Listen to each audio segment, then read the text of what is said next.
8 de la mañana, 19 minutos. Vamos a recibir a Agustina Bordigoni, como siempre, para hablar un poco de política internacional. Agus, buen día, ¿cómo estás? Buenos días, ¿cómo están? Muy bien, muchas gracias. Muy bien, muy bien.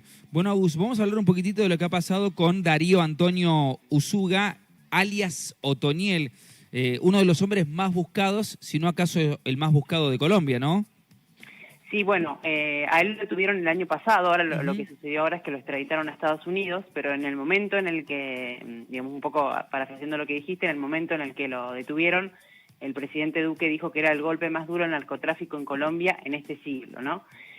Bueno, después hay una serie de discusiones sobre la veracidad de esto, digamos, o sobre si se puede comprobar esto por lo que está pasando esta semana. Ujú. Porque lo que pasó la semana pasada es que Darío Antonio Úsuga fue extraditado hacia Estados Unidos y el grupo que él comandaba, el Clan del Golfo, inició lo que se llama un paro armado. ¿Qué significa un paro armado? Bueno, una serie de medidas que estos grupos criminales ilegales toman como represalia.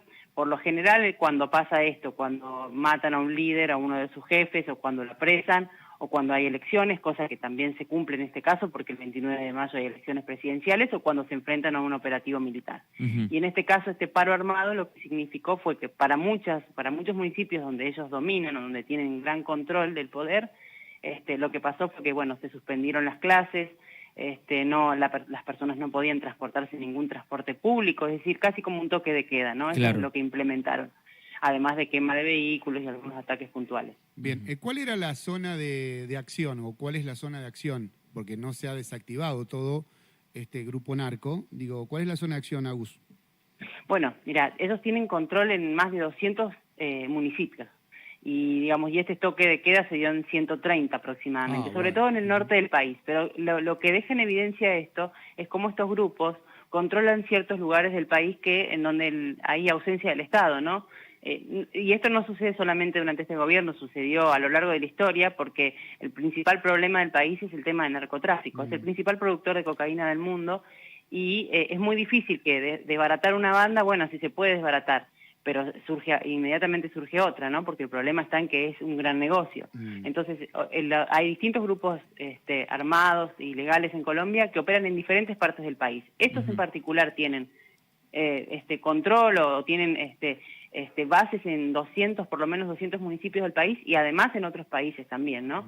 Entonces es muy difícil, digamos, solamente con apresar al jefe que esto se termine, ¿no? Como Claro. decir, bueno, este es el golpe más grande que se le da al narcotráfico en el siglo, es muy difícil porque evidentemente no lo fue, ¿no? Esto fue el año pasado que lo detuvieron y este año estamos viendo en una semana, aparte se calcula que más de 20 muertos civiles, cientos de vehículos incendiados, entonces la violencia continúa y el grupo sigue teniendo su poder. ¿Más poderoso que podríamos decirlo o compararlo con lo que hizo Pablo Escobar en Colombia? Bueno, muchos lo comparan con Pablo Escobar, hay quienes dicen que no es tan así, pero en realidad lo que yo diría es que sí se pueden comparar en el sentido, en esto que te decía, ¿no?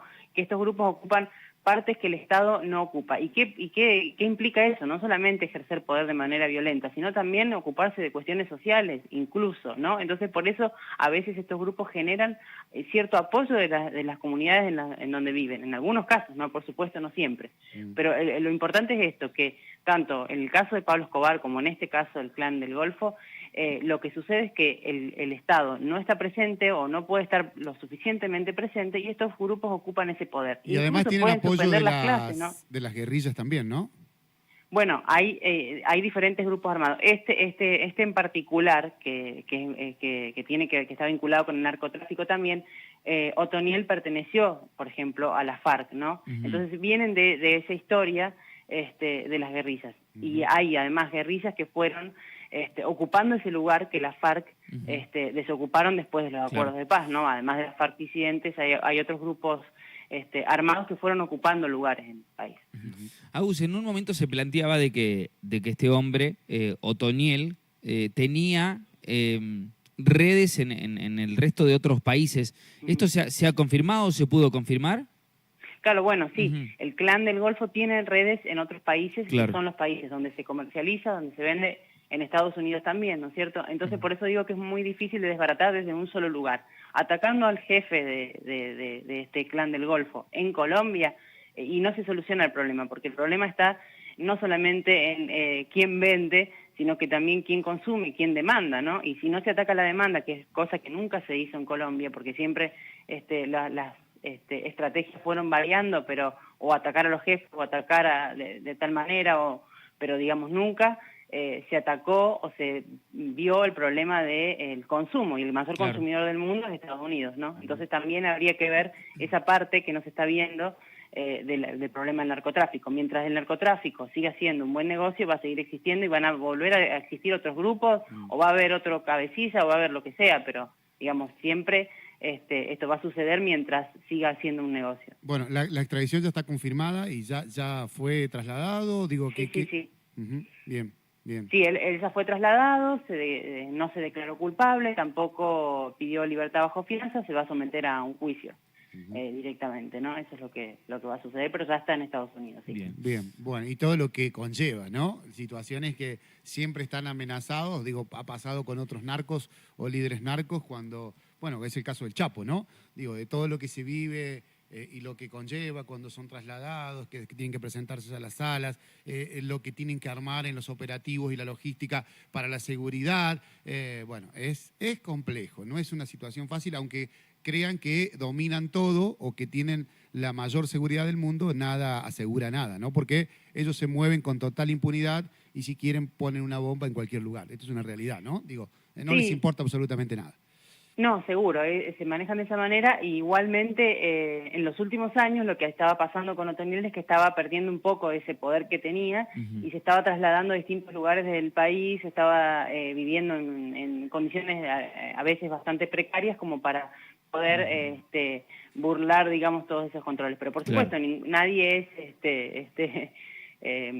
digamos, nadie puede ser como un dios, digamos. Entonces sí, lógicamente que este traslado tiene sus complicaciones, puede haber tenido sus complicaciones, no las tuvo, digamos, llegó a Estados Unidos bien, pero bueno, lógicamente, no solamente va a ser una cuestión compleja para él lo que se venga, sino sobre todo para Colombia, porque, como te digo, digamos, las represalias de este grupo del Clan del Golfo pueden continuar, ¿no? Por esta extradición, cuando se lo condene incluso pueden reanudarse, me refería y el problema más a eso, va a seguir existiendo, ¿no? Me refería más a eso, a las represalias, ¿no? Y que obviamente tienen que extremar las medidas de seguridad. Ahora, mirá qué paradoja, ¿no? ¿Cómo terminan? Porque si vos te pones a ver y haces un repaso por la historia, y termino acá, todo esto es lo último mío, digo, cómo terminó Pablo Escobar, cómo terminó el Chapo, cómo terminaron los líderes narcos, bueno, terminando así, escondiéndose hasta que, bueno, obviamente tienen que vivir por allí en zonas que, bueno, no tienen absolutamente nada, alejado de todos sus lujos, dejar todo eso con plata, o por decirlo así, ¿no? Por sintetizar y simplificar la cuestión, con dinero, ¿no? Enterrado, escondido, para ver cómo pueden subsistir y para que no los encuentre la fuerza de seguridad o la policía. Y bueno, y terminan así, de esa manera, o muertos, o presos, o extraditados a Estados Unidos, ¿no? Agus, muchas gracias. No sé si te queda algo. No, obviamente agradecerle a Agus por el ratito como siempre. No, gracias a ustedes, gracias a ustedes. Gracias, Una Agus. cosa para agregar solamente, que digo así, exactamente, digamos, a muchos les pasó lo mismo y parece que fuera como hasta la mejor opción, ¿no es cierto?, la muerte o la cárcel, porque ya vivir así tampoco es vida. Pero sobre todo lo que preocupa es la situación de los que se quedan en Colombia, digamos, que van a tener que ver si este grupo sigue cometiendo algunos actos de violencia como los estuvo haciendo hasta ahora, ¿no? Por ejemplo, mira, ahí tenés un ejemplo y termino. Lo que pasa en México con los hijos del Chapo, ¿no? Bueno, ahí está, es un ejemplo. Por ejemplo, y todo lo que sigue viviendo México o la zona que maneja el grupo narco del Chapo Guzmán, ¿no? Gracias, Agus. Hasta la próxima. Gracias a ustedes. Hasta la próxima. Hasta luego. Chao, chao.